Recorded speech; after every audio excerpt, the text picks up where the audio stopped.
make me do the things I do. Nobody can make me feel the way I do. And nobody can ever take me away from you. But nobody will ever love you. Hello, and welcome to Conversations with Reverend G.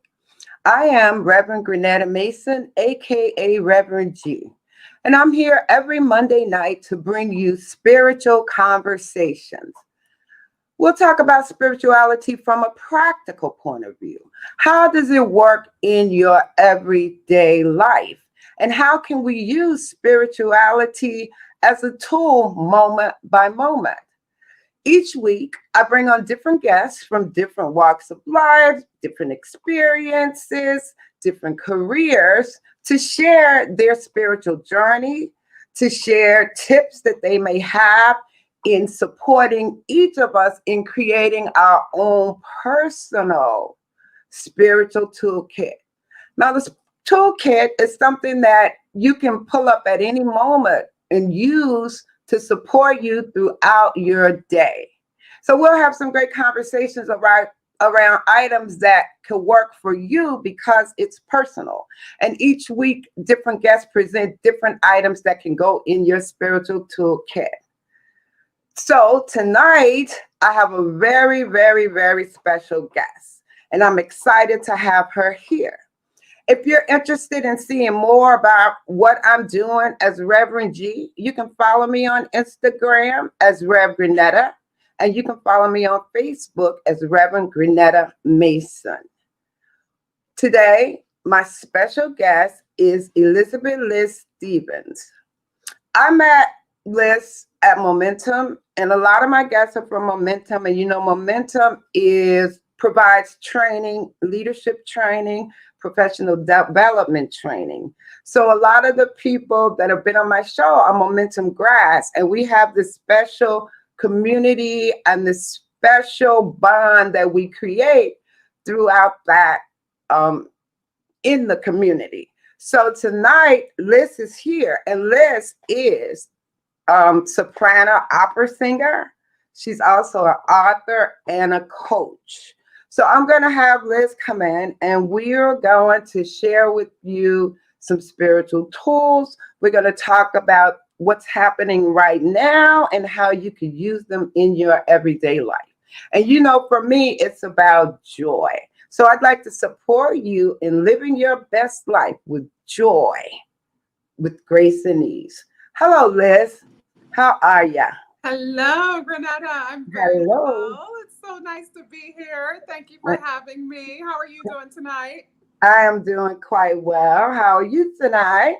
I'm great, great. Very excited. Very Good. excited. So I gave like a brief introduction of who you are. So introduce the people to yourself because you've done a lot of things. To say the least, I would. Yeah, I've done a lot of things. I've always been interested in many, many things from the time I was a little girl. Mhm. And I eventually landed in opera as the thing that sort of captured my imagination and my heart and my voice, really. Mm. And so I pursued opera as a career. I went to graduate school for it and was very fortunate to have some exciting opportunities that led me to, sing around the world in Italy and China and Austria and Switzerland and all kinds of cool places, France, Mm. Canada, lots of places. And then I eventually landed back here in New York City when I started singing at the Met, the Metropolitan Opera at Lincoln Mhm. Center. Mhm. And from that time, which was 2012, that I first started there, I've been living here in New York City and I've just continued to pursue many, many interests, including, as you mentioned, writing. And I Mhm. just published my first book, which is a Yeah. journal for singing artists. Okay. And that's where you find me now. Great. Liz, can you talk about maybe let's start with talking about your earlier spiritual practices, right? Your earlier spiritual life and how you've evolved to where you are today. Absolutely. So I grew up in Ohio. I'm originally from Cleveland, Oh, Ohio. mm-hmm. And I definitely, I wouldn't say that I'm from a very religious family, but my grandmother was very religious. Mm-hmm. My grandmother, specifically on my mom's side, my dad's grandmother was a pretty religious woman as well. I was raised Christian, and even as a child, I was always very interested and captivated by the spiritual spiritual life and Mm-hmm.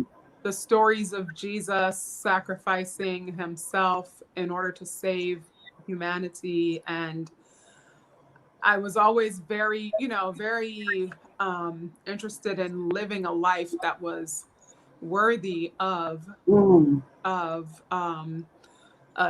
a more heavenly life later, which Right, in exactly. retrospect seems kind of funny to me.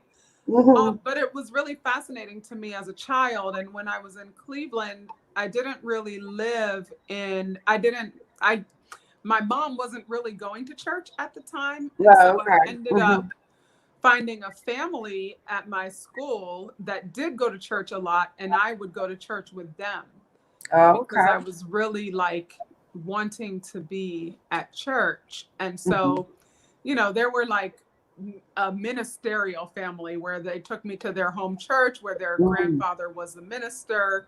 I say Oh, their okay. grandfather because it was the grandfather of my childhood friend. Oh, And okay. so it was Okay. her parents, her mom's father's church. And so Mm-hmm. I went there. It was Good Hope Baptist Church in Cleveland, Ohio. Good. Hope. Good Hope Baptist Church. My grandmothers were both Baptist. I was then Mm-hmm. at a Baptist church. I was baptized around 10 years old when I Yeah. accepted Christ. And Mm-hmm. then I went on to live eventually with my father in northeastern Pennsylvania. Mm-hmm. In Pennsylvania, I was literally the only Black person in my class of 200 people as a Wow. teenager. Um, Mm-hmm. so and most people there were Catholic. And Okay. while I would go to school sometime, while I go to some events, some church events with my Catholic friends at school, Mm-hmm.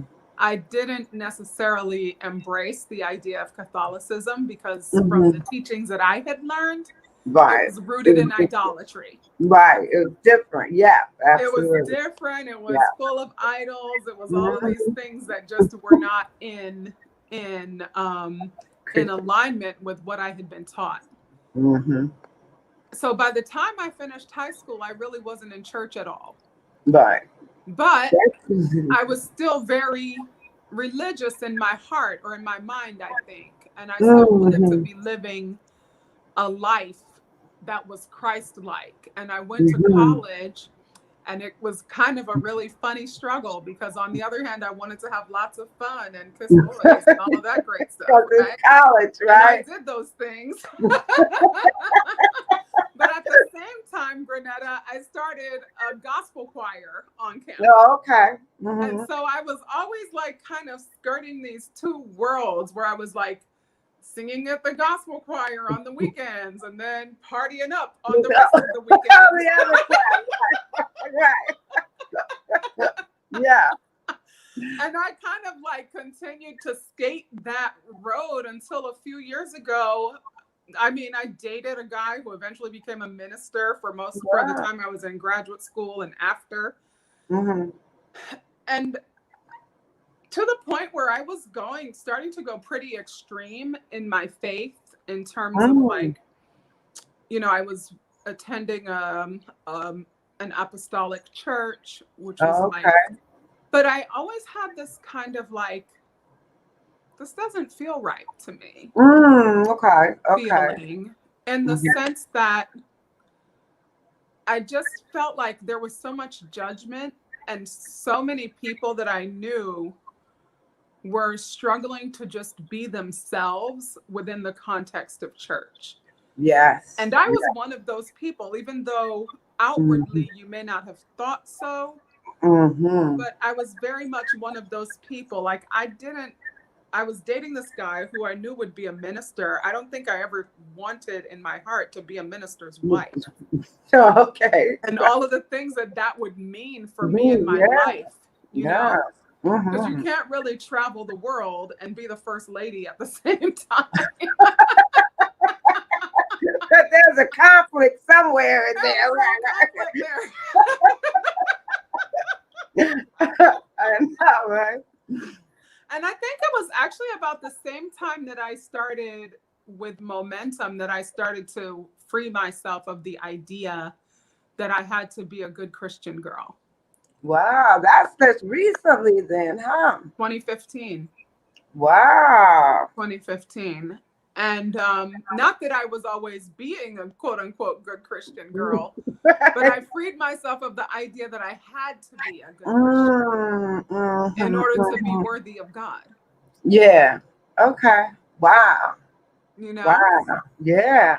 And even freed myself around that time from the idea that God was this external entity that was supposed to govern and control me rather than a divine being that was here to um bless and love me. Right. And God within you and the connection to God is something that we have to connect to and get real with and understand, right? So I know what you're saying about God being external with all this power, with all this everything, and like where you feel like there's no control from you, that what part do you have in it? Precisely. Right. So it's good when you can come back to understand God within you and what powers you have and how you work with that. Exactly. And well, for me too, I understand what you're saying because I was raised Christian and being able to feel comfortable with Christianity is what I'm saying. Not rejecting it at all, but just finding my place in it and feeling comfortable Yeah. as a Christian, right? And with the principles in Jesus Christ as a master teacher, all of Mm-hmm. that, right? Mm-hmm. And it took me studying all religions though to really appreciate Christianity for what it Exactly. Exactly. And what you just said is it, because it's the difference between um finding that finding a truth in it for you is. Mhm. that makes sense, that resonates, Right, versus and finding a spiritual connection to this information, because I do believe in Jesus still, right, right. and I do believe in a divine being. I just don't think that it is a him God who rules over me. Right. Exactly. It's Um a different relationship I think we've developed with God. And exactly. I also know through like the different spiritual practices too, it also supports you in finding your place and your relationship with God. Right. Right. Right. So I think that, and that's the journey that we're all on. It's like, so we talk about what is spirituality and what does that look like aside from religion. We look at what religion and spirituality, but there's a spirituality in all religious aspect is the word what it's because a lot there's a lot of talk about spirituality and religion and how we can bring them together, and you see more and more people are experiencing wanting like having that feeling that it's not quite right, but not wanting to totally reject it, but not really finding that space, right? Not really knowing where to go. And a Yeah. part of what I want to do is create that space where you can have really honest, authentic conversations about God, about Jesus, about spirituality. No matter what religion you choose, there is a space for you to talk about it. Right. And to be able to unlock that, what was for me, that fear of of even exploring another space, right? Mm-hmm, That fear of mm-hmm. like even daring to believe that God could be different than what I was taught God was, you know? Yeah, And at a yeah. point it was like, why am I holding on so hard to this? Mm-hmm, You mm-hmm, know? mm-hmm. And that creating that space for others now is definitely a big part of what I'm what I'm doing. It's not my work. I always have to remember, or not remember, but I always have to like distinguish that's not Mm-hmm. my specific work, but it is a Mm-hmm. big part of what I do, if that makes Mm-hmm. sense. Mm-hmm. Yeah, so I didn't say, but I took voice lessons from you, right? Remember, You sure I used to did, say, yes. I wanna sing opera, right? Yes. But what I loved about it was you gave me the room. You were like, okay, we'll get there, right? If you want to, right? But which was really cool. So I know that you have this program called Quantum Sing, right? That you Quarantine start. sing. Quant, Uh-huh. right. Right, what I'm calling it quantum sing. Quarantine. So what is the quantum? Maybe that'll be the post-quarantine name. Eventually, Yeah, we're going to be out of quarantine. I after can't run right, quarantine sing forever. right after COVID, it's gonna be called quantum sing. Right. But talk about that program, like how you started it, the impact of it, and what are your goals with it, and how has it been going? You know what? It's been going so well, Granetta. I started this program in the spring. I guess, where did we start? The March. first pro Oh, I March. thought COVID started in March. Well, right. COVID started in March, and I think I started the program in May because I Okay. gave my own concert in May. Mm-hmm. And while I was preparing my concert, of course, the whole world was going nuts. And we were seeing, especially in the performance world, people losing work and losing income and really Mm-hmm. losing hope. Mm-hmm. And I I have, as you were one of my voice students, but I have some other voice students who are like really pursuing singing as a career. And Mm-hmm. in that moment, I started to see, even among my friends and colleagues, especially among my friends and colleagues who Mm-hmm. sing full time for a living, Mm-hmm. I was seeing a lot of panic and despair. Mm-hmm. Understandably, because everybody was losing income. Gigs have been Yeah. canceled since March. And a lot of people, especially here in the US, don't know when they're really going to have a live music contract again. Mm-hmm. And so there's been a lot of panic and Yeah. despair. Sure. And I really wanted to, as I was working on my own recital, which was self-produced, self-directed, etc., Mm-hmm. I wanted to also create a space for my students to cultivate a calm mind, a peaceful spirit, and a renewed energy and commitment to the voice and career. I didn't want them to be in despair. I wanted them to be living Mm-hmm. in hope and peace around the potential and the possibility of creating art through our voices. And so Mm-hmm. I did.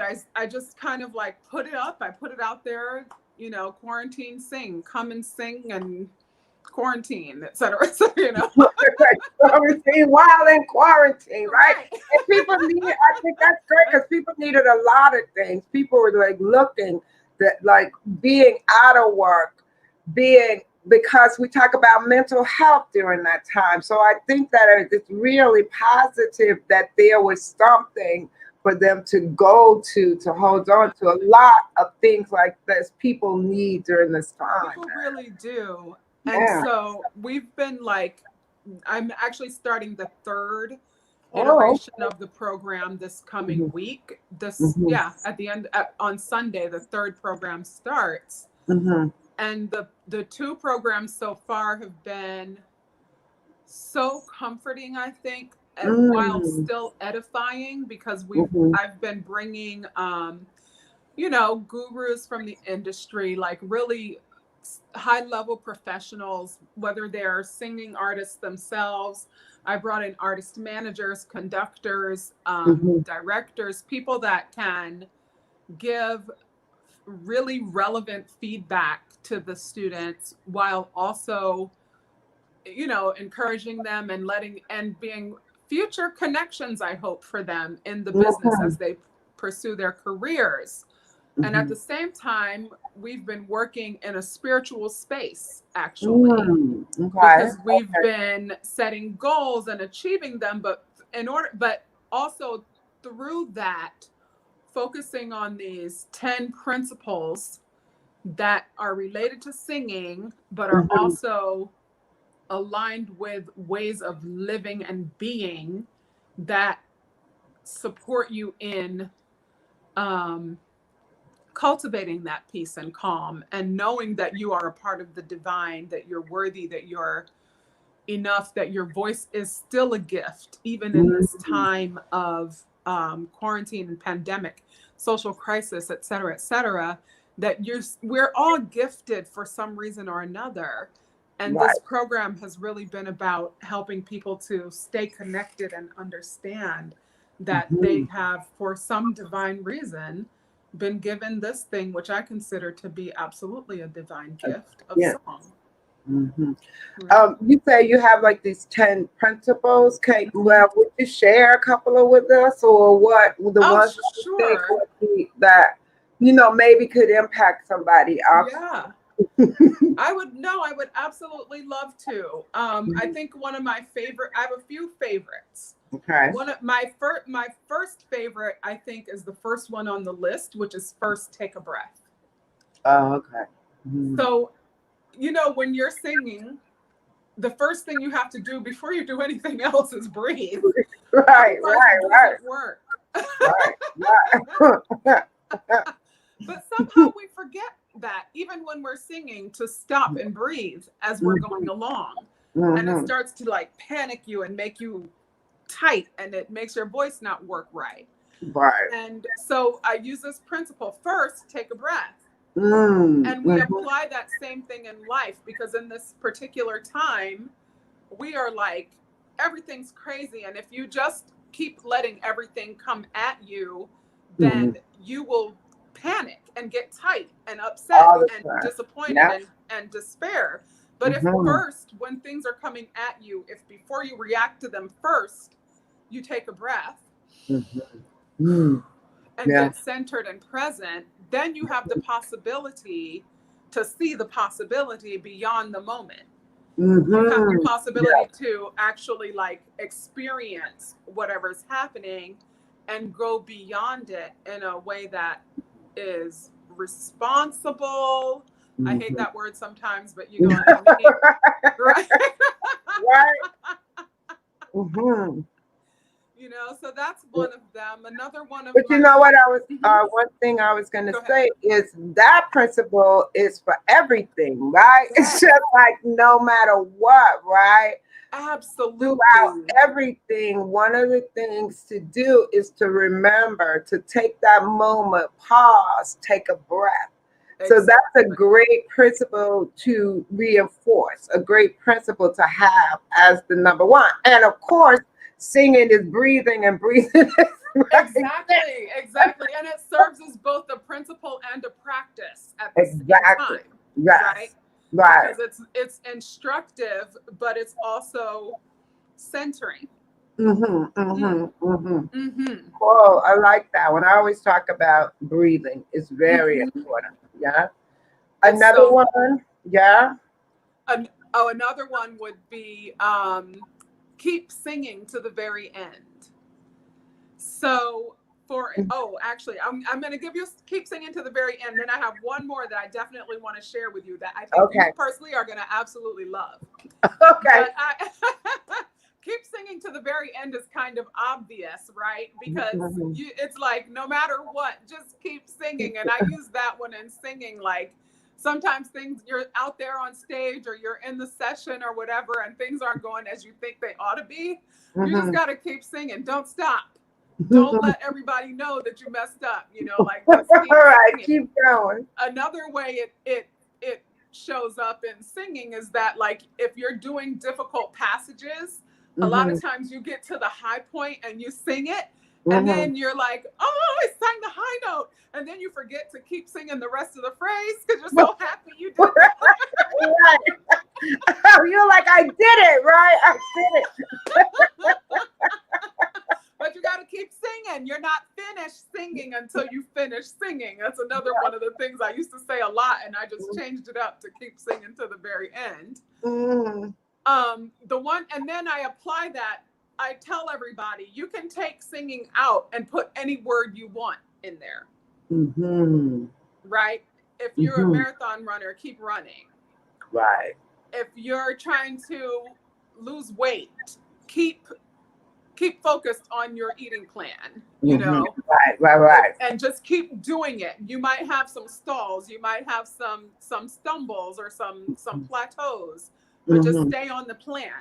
Mm-hmm. Keep on target. Mm-hmm. If you're writing a book, just keep writing Right. until the book is finished. Mm-hmm. So keep Mm-hmm. singing to the very end applies to, To a again, lot of things. Yeah. everything. Everything. Yeah. Everything. Even keep living when you're like depressed and upset about things. Mm-hmm. You got, like, keep going. Keep going. Yeah. The Mm-hmm. other one that I said I know you personally will love Mm-hmm. is it's based on a quote by Luciano Pavarotti. Mm-hmm.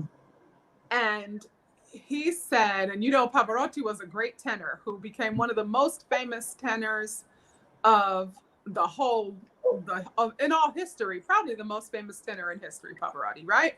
Mm-hmm. So Pavarotti, he said, people think I'm disciplined. It's not discipline, it's devotion. Mm-hmm. And so the principle that I developed out of that is discipline versus devotion. Mm-hmm. And I love that quote so much Yeah, beautiful. because, Yeah. right? Mm-hmm. It's like, if you're trying to do things out of discipline, or you're trying to discipline yourself to do XYZ, you're never going to do that thing. Mm. You have to find out what you're devoted to and work there. Right. Because when you have a devotion to something, you do things out of an internal will, a desire that's personal, rather than some kind of punitive, responsive, not responsible, but in response. That's true. Like, weight for me, I say I use that one a lot because it's been something that I've been struggling with my whole life. And I've really, over the last year, been tapping into devotion. And what am I devoted to in the conversation of weight loss, so to speak? I'm not devoted to losing weight.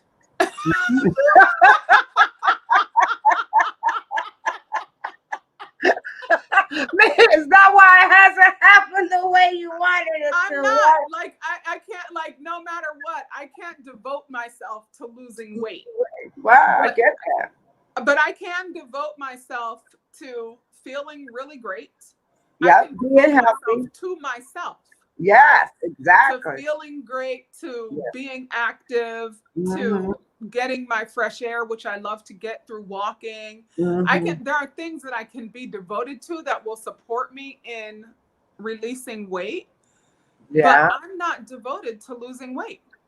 And so I can't be like, you got to be disciplined, get up in the morning and go for a walk. No, right. I don't want to, and mommy's not here to give me a spanking for it. So I'm not. And I don't want to, and I don't have to, right? I don't have to, exactly. Right. So, but you're devoted if I to want it, that thing, right? What am I devoted to in yes. it? Yeah, that's really, really, I like that, because we do talk about, I can say I'm very disciplined. I say if I'm going to do something, I'm going to do it, and I put it in there. So the concept of devotion is really interesting to think about it from that perspective, because I do get a lot of things done.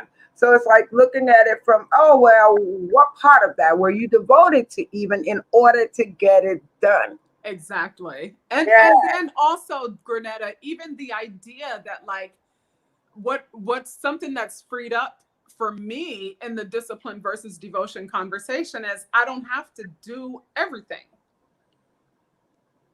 I can get the things done that I am devoted to doing. And then in the other areas, I get to ask questions, get Yeah. support, let things go, you Wow. know. Yeah. Yeah. You don't have to do everything. And in the doing, like what is the point of that thing, right? Right. Yeah. What is the point? Yeah.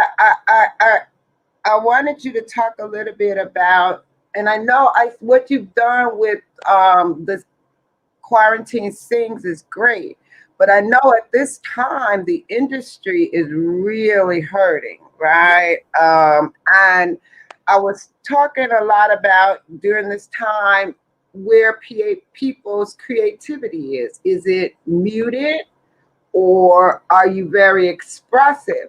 And it can be interesting thinking about the outlets have shut down. Mm-hmm. So then what happens? How do you keep that going? And I know we see a lot of virtual things going on now. What is your experience with that whole expressing versus muting concept during this time? Well, I'll say this. I have found an incredible amount of creativity during Hmm. this time. And like, I've been able to tap into my creativity in ways that I don't think I was even able to prior to the pandemic. Hmm. Part of it is just having the space for it. Hmm. Like, while it's been a little crazy, like, you don't know what's going to happen from day to day. Right. At the same time, it's like, so since I don't know, I don't have to know. Sitting there. Wow.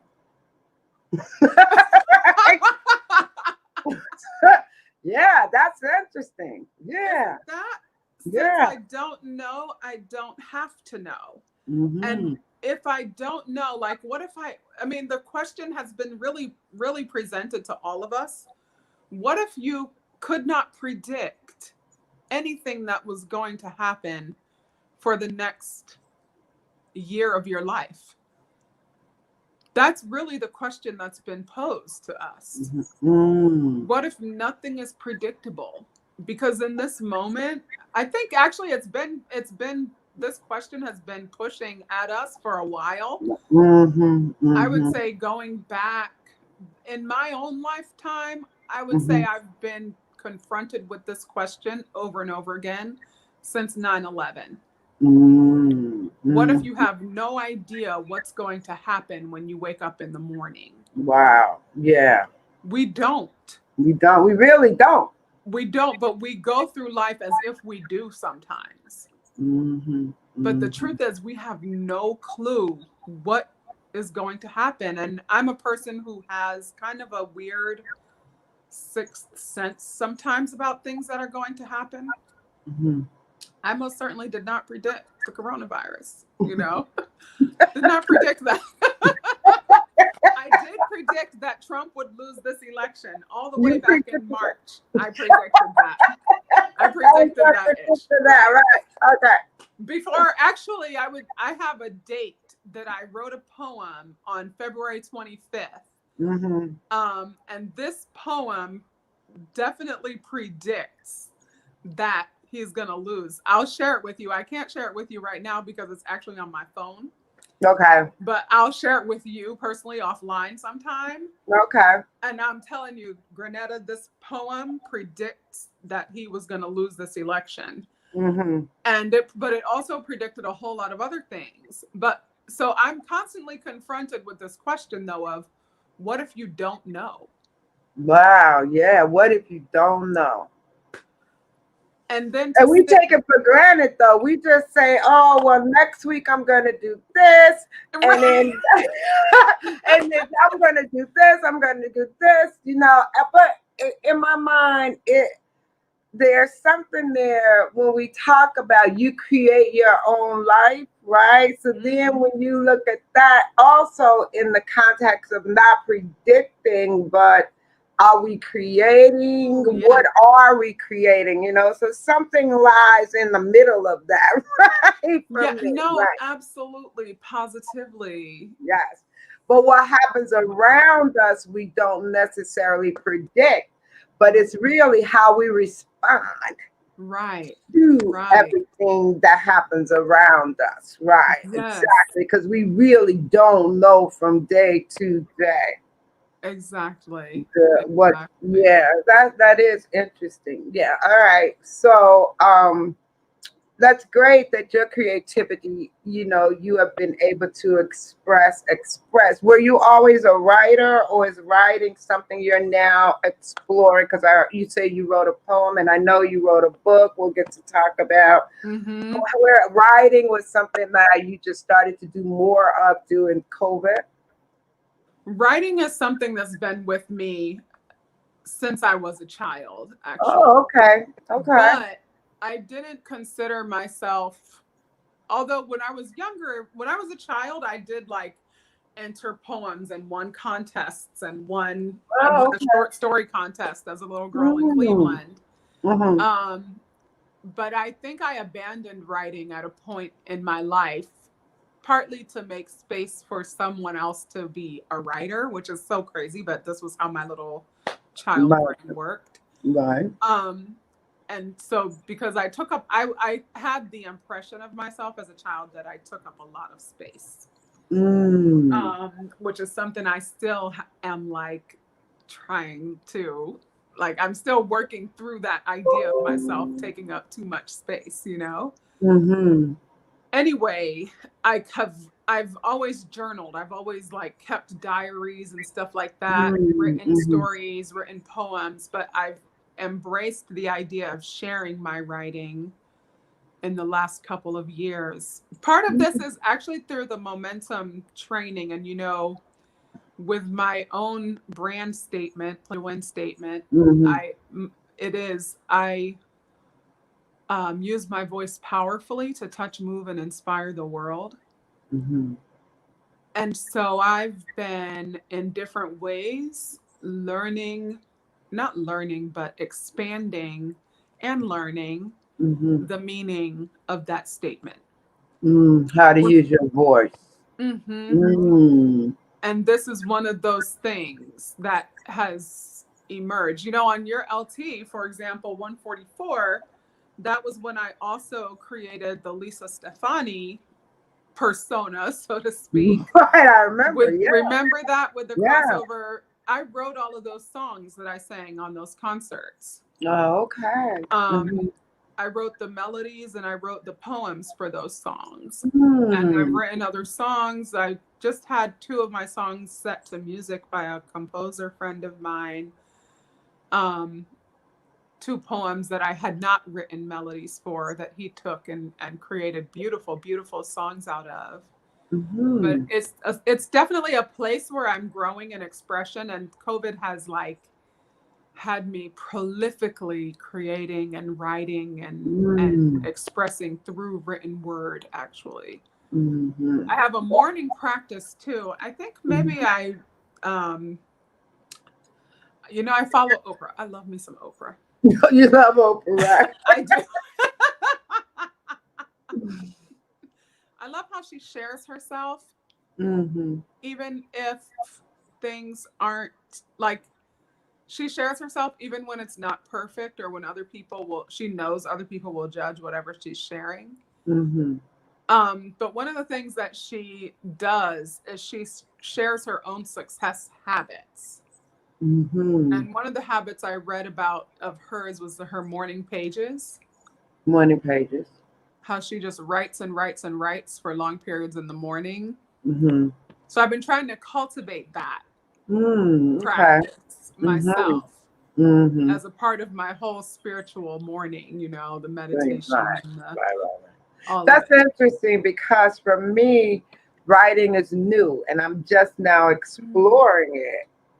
And I'm with the writing group and I've journaled before, right? But never writing to share with anybody or anything, right? So now I'm exploring what that looks like, right? To mhm, just write and kind of embrace because I'm a mathematician, finance. I was always in that side of my brain, and yeah. writing. If I did write, it was very technical, right? But it was not creative, if not. Mhm, So I'm tapping into that mhm, creative side of writing. So that's going really well. So it's interesting to hear. Um, about writing and always improving it. And I'm learning so much about it also, too, which is really great. What about your book? my book actually was something I was already writing. I Mm. actually had finished my book last year in 2019. Oh, okay. And we were in the process of just designing and editing.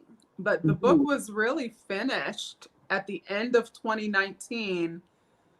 It was all compiled, all of my Oh, personal okay. writing was finished.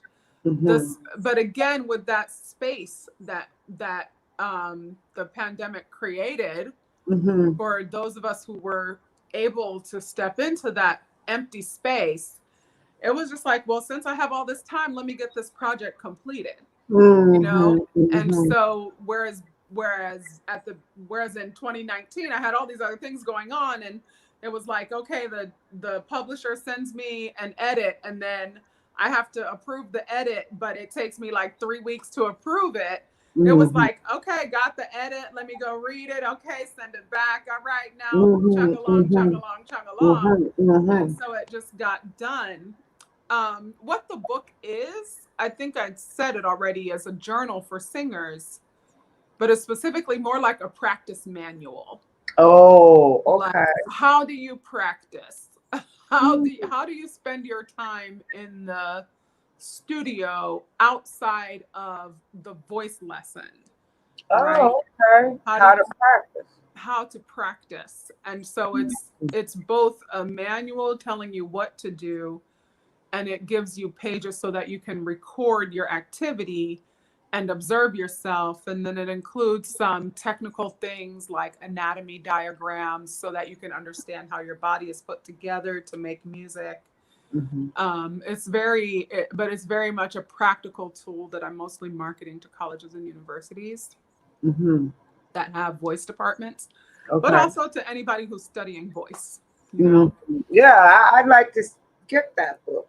I will send you the link. It's on Amazon.com, and you can Yes, I find will it check at that out, right? So, Perfect Practice.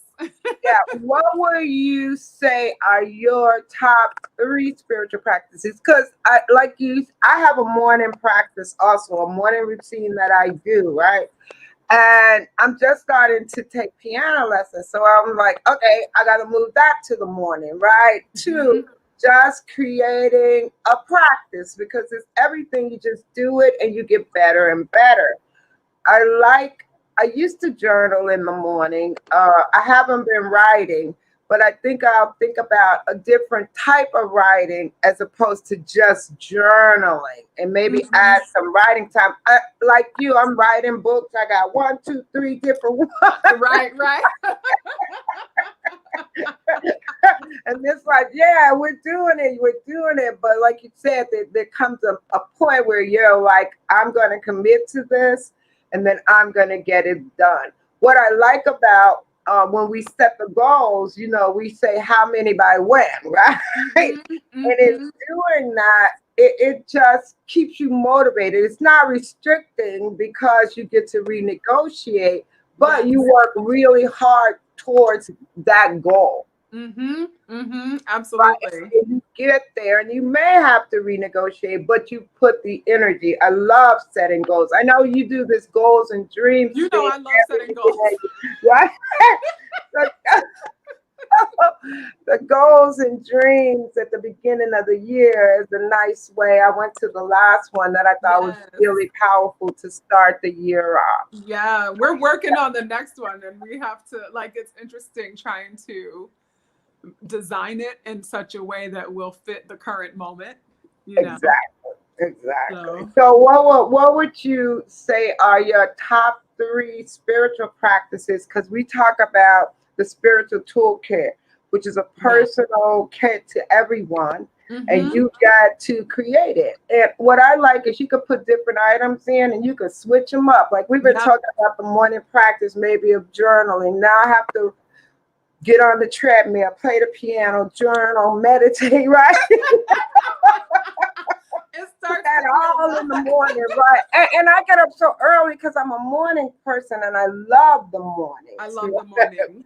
Oh, so beautiful. So, what would be your three top?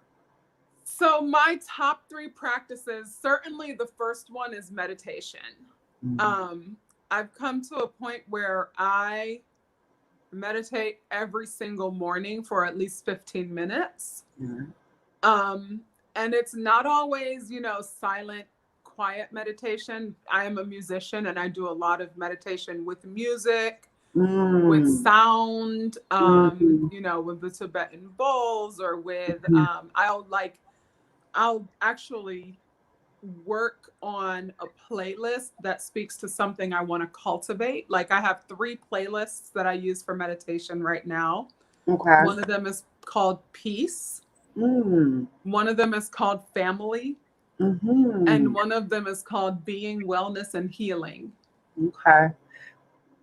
And so, music, I would say, is a place where I find a lot of spiritual connection. So, practicing actually is one of my top spiritual practices. Mhm, Um, and then definitely writing would be the yeah. third one. I'll actually supersede writing with reading because Mm, I think to really maintain a true spiritual grounding, continuing to uncover the layers and to learn more about what divinity is, what God is, who mhm, I am as a being within the context of my spirituality, within the context of divinity, within the mhm, context of being and connection and universal energy and all of that. I mhm, have to necessarily continue to read and feed my mind yeah. with understanding. Mhm, And there is to me a great peace in mhm, understanding. yeah. So, I like that too because I I love Abraham Hicks, Esther Abraham Hicks. mhm, So mhm, getting grounded around the principles, I listen to her every single day, and I've yeah, done so for a while, and it always brings me back to the space of feeling grounded yeah, and knowing, and this peace. So, and I like to read too. So I read and I listen and I have a lot of great books. I've been reading books on um, joy and laughter and being mm, happiness and the happiness theories, right? And all yes, that. absolutely. Yes, because that's interesting. One thing that you said that was really interesting about meditation, people think that they have to just stay really quiet and that meditation is about quieting the mind, Mm-hmm. but and you could do that in a second though, you know what I mean? You could do Absolutely. it like when you said 15 minutes, if you can get there in 15 minutes, it doesn't have to take you hours, you don't have to sit for hours. Right.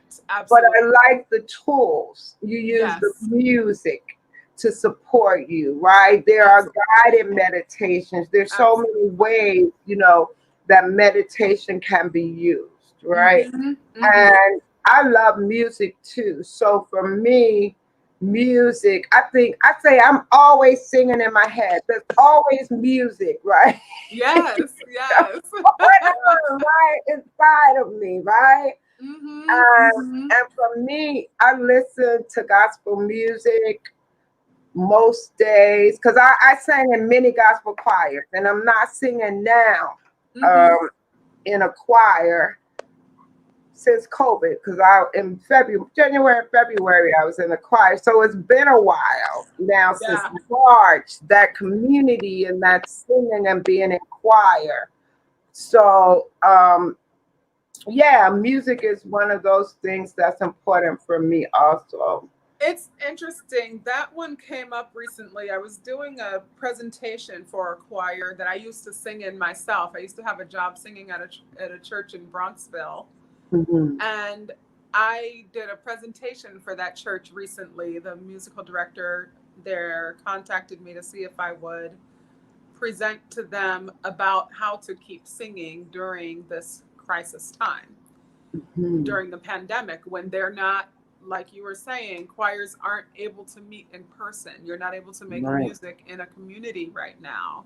Hmm. And I said, one of the things that I advised them, that I'll share with you now and anybody else who might be listening, who values music as a way of life and making music with others, grab yourself like a music making accountability buddy or a music making partner that you can Oh, okay. Zoom with regularly and make music together. It Mm. doesn't have to be as complicated as we have always Mhm. had it. I think that's the other thing about this quarantine, Granetta. Mhm.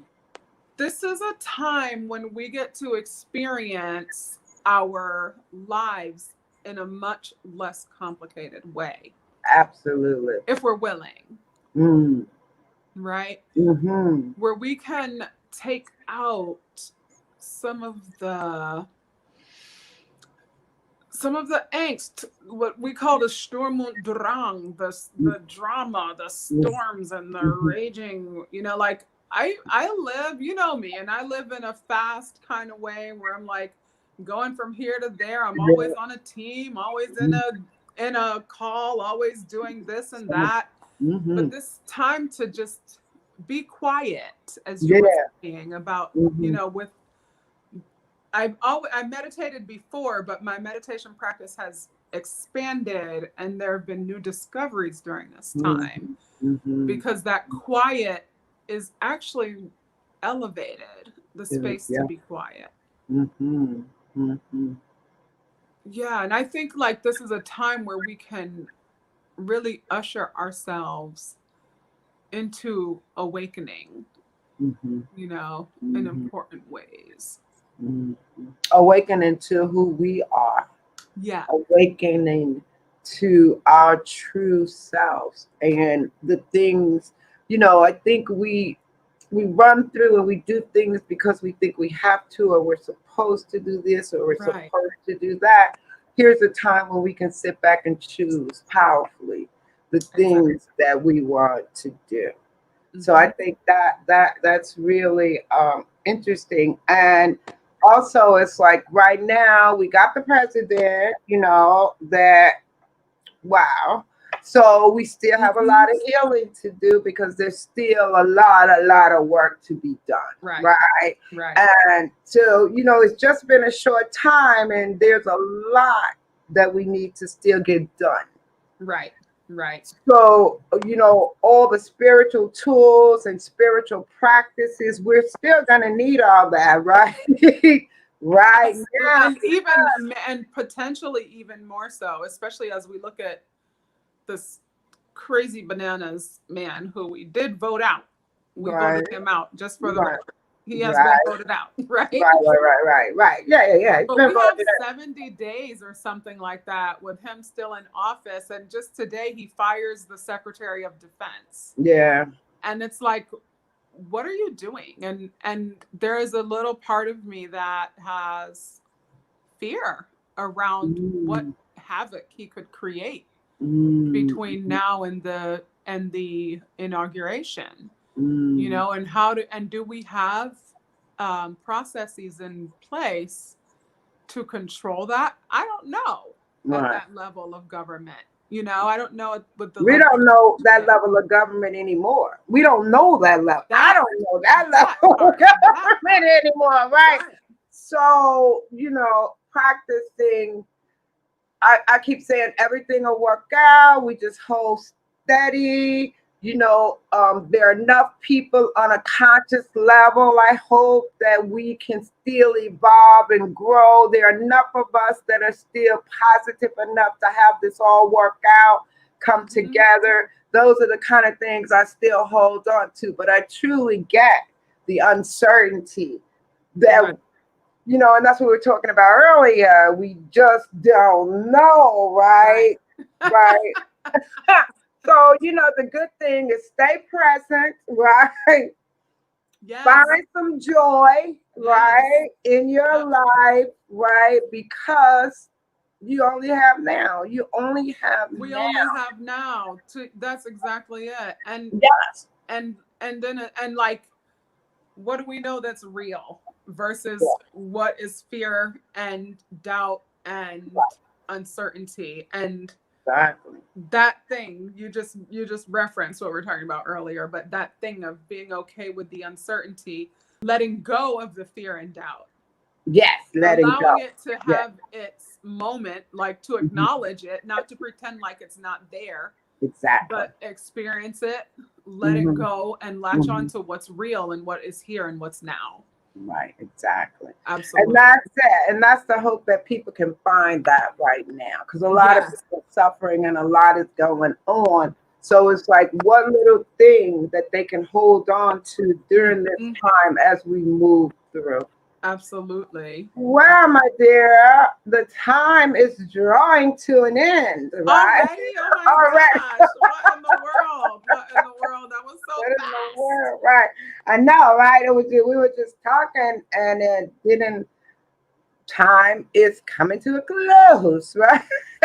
But Almost. it's been really, really, really great connecting with you, and thanks for Awesome. sharing um, your voice, your world, and your commitment is to use your voice to touch, move, and inspire. And I know that's what you're doing.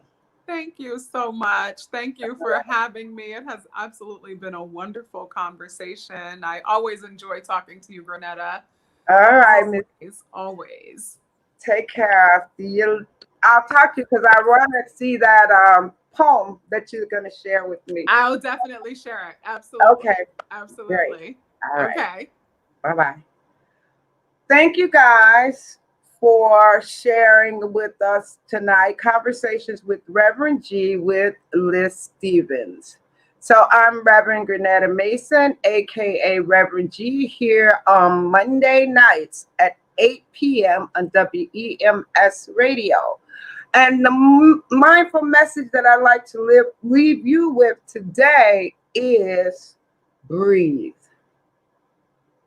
I'm Reverend Grenetta Mason, aka Reverend G. You can find me on Facebook as Reverend Grenetta Mason, on Instagram as Rev Grenetta, and on YouTube. Everybody have a great, great week, and don't forget to breathe. You on my left shoulder, wearing that cologne you always